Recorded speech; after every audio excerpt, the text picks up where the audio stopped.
दर्जेदार शिक्षणासाठी गावकरी गाव सोडून शहराचा रस्ता धरतायत. पण जेव्हा गाव आणि शिक्षक मिळून एकत्र येऊन काम करतात तेव्हा बदल घडल्याशिवाय राहत नाही. नांदेडच्या पांगरी येथील जिल्हा परिषद शाळेचा कायापालट करून दाखवलाय.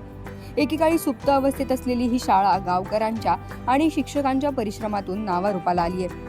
अर्धापूर तालुक्यातील पांगरी येथील केळी आणि टोमॅटोचं गाव म्हणून परिचित आहे. येथे मोठ्या प्रमाणात या पिकांचं उत्पादन घेतलं जातं. हेच पांगरी आता शाळेचं रूपडं पालटल्याने नावारूपाला आलंय. जवळपास 1,500 लोकवस्तीचं गाव. पांगरीत 1ली ते 7वी पर्यंत शाळा आहे. साधारण 3 वर्षापूर्वी ही शाळा जणू जीर्ण अवस्थेत. येथील शिक्षकांनी गावकऱ्यांपुढे शाळेच्या जीर्ण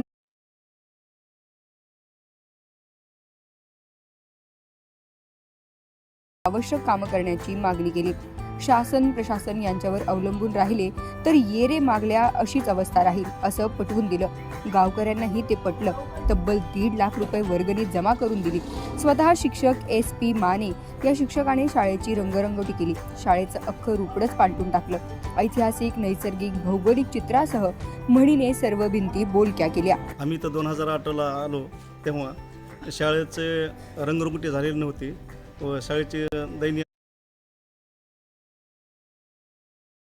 त्यानंतर आमचे हेडमास्टर श्री पारशेवर सर, तसेच शाळा शिक्षण समिती, शाळा व्यवस्थापन समिती या सगळ्यांनी मिळून चर्चा केली आणि रंगरंगोटीसाठी गावातून निधी उपलब्ध करून द्यावा अशी मागणी केली. त्यानंतर गावकऱ्यांनी भरघोस मदत करून 1 ते 1.5 लाख रुपयाचा निधी शाळेला उपलब्ध करून दिला आणि ह्या निधीचा वापर आम्ही अतिशय चांगल्या प्रकारे मी स्वतः आणि ही शाळा रंगरंगोटी केलेली यांचा उल्लेख केलेला आहे. शाळेत स्वच्छता कशी राहील याबाबत पुरेपूर काळजी घेतली जाते. आमची शाळा स्काउट विभागामध्ये जिल्हा मेळावा जो होतो त्या जिल्हा मेळाव्यामध्ये 49वा जिल्हा मेळावा झाला स्काउटचा. त्याच्यामध्ये आम्ही जिल्ह्यामध्ये 2रा क्रमांक मिळवलेला आहे बक्षिसांच्या बाबतीमध्ये.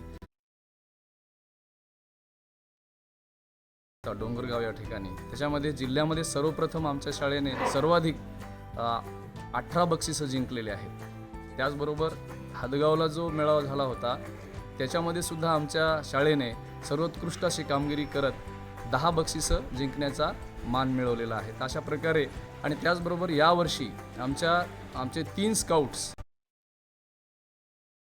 झालेले आहेत. त्यांना राज्यपालांच्या हस्ते राजभवनामध्ये सन्मानित करण्यात येणार आहे. नुकताच शाळेला मुख्यमंत्री माझी सुंदर शाळेतही 2ऱ्या क्रमांकाचं पारितोषिक जाहीर झालंय. या 2 लाख रुपयांचं बक्षीस मिळणार आहे. शिक्षणासाठी शहराकडे वाढणारा कल कमी होण्यासाठी आणि सरकारी शाळांची विश्वासार्हता वाढण्यासाठी या शाळेचा आदर्श नक्कीच उपयोगाला पडणार आहे. नागोराव भांगे पाटील, लोकमत.com